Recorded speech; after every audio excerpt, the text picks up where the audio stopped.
We are gearing up for grilling, and I am going to tell you how to make some DIY marinades. So one of the things about meal planning that I think can be really helpful is if there is a protein that your family loves and maybe you want to make super often. Let's say your kids love chicken, but it's not something that you want to make all the time because you're afraid they're going to get bored of it. Having different marinades can really jazz it up and make for meal inspiration easier. And when you have this template that I'm going to talk you through, you can truly be a master mixer and make so many different recipes. So I'm going to show you two today that you can do using my ratio. So the important thing to remember is you have 3 parts oil. So we have a bunch of different oils over here that we can choose from. Then you want to have 1 part of an acid. So that can be your vinegar, like a balsamic. That's a great one to have just in your pantry. But you can also use an acid like citrus fruits or pineapple juice. Pineapple juice is one of my favorite things to use when it comes to marinating meat because there is this enzyme in pineapple called bromelain that is a natural tenderizer. So it's really going to give you a delicious flavor. Plus, when you use, if you use vinegar or any of these citrus fruits, there's some sweetener in there naturally. So it's going to help with the caramelization. But to kick up that caramelization even more, to continue with that template, you would do a half a part of sweeteners. That could be honey, maple syrup, coconut sugar, or you can use a sugar substitute. Or if you don't like things that sweet, you can leave that part out. And then you're going to use a 1/4 part of seasoning. Now, I am so excited because we have all of these new Bowl and Basket specialty seasonings. Naturally, I picked this one up automatically because it just sounds so good for grilling season, smoky and spicy. And there's just so many different ones to choose from as far as rubs go. So I'm going to talk you through quantity specifically. I think it's very helpful to use mason jars for this because you have the measurements on the side. So you don't have to go out of your way to get measuring cups dirty because you're just going to pour it right into here, shake it up, and go. But the first thing I'm going to do is I have some pork chops here. And even though the marinade is only going to call for 1 tablespoon of the seasoning, I am going to take our chili margarita spice blend, which is what I'm going to use in the marinade, and I am going to put a little bit onto the meat to marinate it. So I do this because we just want that seasoning like a rub, and it's just going to give that extra flavor. Use my tongs. And if you want to, anytime that you're cooking anything, I don't like a lot of fat on any of my meat, so you can cut this part off. Same with pork tenderloin, you can always cut that part off. You can do whatever trimming that you like. The other important thing to remember is to make sure you pat your meat dry because that's going to help with getting that brown crispiness on the outside of anything that you cook. Same goes for these mushrooms. I'm going to do a marinade for them next. And even though it's plants, you still want to make sure it's dry. If you've ever grilled a zucchini, same thing. It's good to have it in a paper towel. Let that extra moisture come out because just like when we cook in a pan, extra moisture is going to steam versus char. So it's very important to get that nice and dry. So I'm going to put these to the side for a moment and let's work on our marinade. So I am doing a spicy chili margarita situation. So I am going to use, you can do avocado oil with this one, but I'm going to use this chili extra virgin olive oil. This is great for charcuterie boards too. So we said 3 parts of olive oil. I think when you make a marinade, you want to go a little heavier on the olive oil than you maybe would for a vinaigrette. I do think that vinaigrettes tend to be a 2-to-1, 3-to-1 of olive oil to vinegar.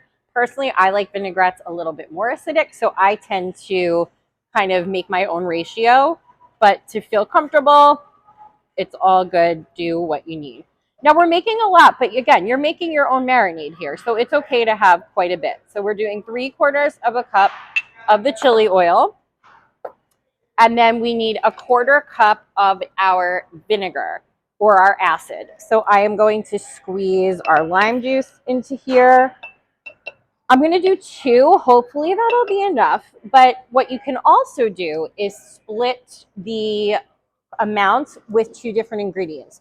So what I mean by that is, let's say I have 2 tablespoons of lime juice, which I'm going to check on how much I have right now. And then you can use a different acid to finish it off. So that didn't give me too much. So let me finish this. And then I'm going to add a little rice wine vinegar.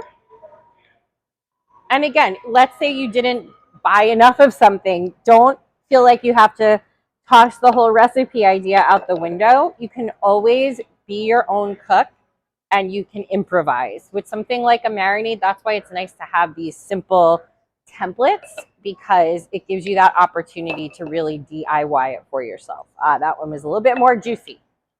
Okay. So we've got half of it I'm using the lime juice, and then I'm going to put a little bit of rice wine vinegar in there. Perfect.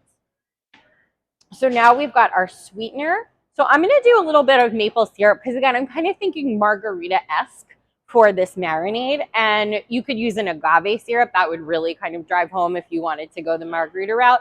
But a nice maple syrup will also do. So we're doing 3 tablespoons of that, so just shy of a 1/4 cup. And again, I have the measurements on the side over here, so that's what I'm using, and that's why I'm not necessarily measuring it out with my measuring cups and spoons, which is nice because it gives you less things to clean. Oh, here we go. All right, and then we're going to do a tablespoon of our chili margarita. We're going to need, we're going to throw some on there just for color, right? Okay. And then this is where the beauty of the mason jar really comes in. We're going to shake it up. And I think mustard is also another nice thing to add into a lot of dressings because it helps bring together that oil and vinegar. It's an emulsifier, which is nice. You can also use some mashed avocado if you want. And there is your marinade. So now we are going to pour that over our pork chops. Now there is such a thing with certain cuts of meat, especially with beef, as over marinating. Because if you leave it for too long, especially if you're using that pineapple juice, you can actually soften the meat too much, and then it's not going to have the best texture when you grill it.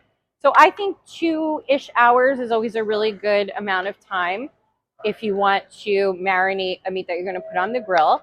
But let's say I do this all the time. I always forget if I'm marinating something for dinner and then it's getting time to turn on the grill and I go, oh my gosh, I forgot to put that marinade on.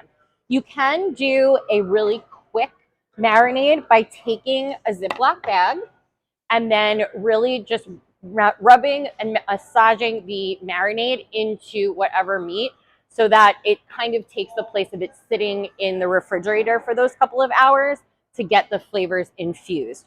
So if you forget, that's okay too. You can definitely make do by just making sure in a plastic bag you're really rubbing the marinade into your protein. So now I'm going to make another one, and we are going to use these mushrooms. And when I am thinking about marinating plants, what I want to do is to typically think about those flavors that are going to add that umami. So I'm actually going to use soy sauce as kind of my acid for this one. And then I'm going to use a little bit of balsamic vinegar as well. So let me get my olive oil open. And I'm just going with a regular olive oil for this one. I could do a coconut oil if I wanted to, and but for this one, I'm just going to stick with a classic because I really want the flavor of the acids to shine through. So we're going with our regular olive oil. The walnut oil could be really nice too, or even the sesame oil. This is where you can get really creative. There's no rhyme or reason. You're kind of just mixing and making it like a little experiment. There's our balsamic. So that balsamic and the soy sauce is what's going to really give it that umami flavor. And then I'm going to use a little coconut sugar for this one instead of a brown sugar. And that sweetness, again, that's going to cause that caramelization. I think it's an important factor to have in your marinade. But again, if you are watching your sugar, we have substitutes you can use, or you can just leave that part out because between the oil giving you the fat, you are still going to get a char. So you can mix and match to your taste preferences and to your dietary preferences. And then lastly, we're going to use this espresso chili rub. How good does that sound? So a tablespoon of that. And again, I'm not measuring the tablespoon because I'm just going to eyeball it. Shake it up again. This would probably make a really good dressing, which I have the extra, again, of my margarita one. So if you're making a side dish, what I like to do if I'm making grains or even a pasta salad, you can use the marinade as your dressing so that all the flavors are complementing each other. So this is really beautiful. This would be beautiful on a steak as well, but paired with the mushrooms, it's going to give your plants that really meaty flavor. So a couple of other grilling tips that I want to leave you with. Let's remember from a food safety perspective, our temperatures. When it comes to grilling something like a pork chop or a whole cut of beef, it's going to depend on your preferences for things like medium rare, medium well, but 145 is the temperature we are looking for. And then you always want to let it rest for 10 minutes before you cut into it.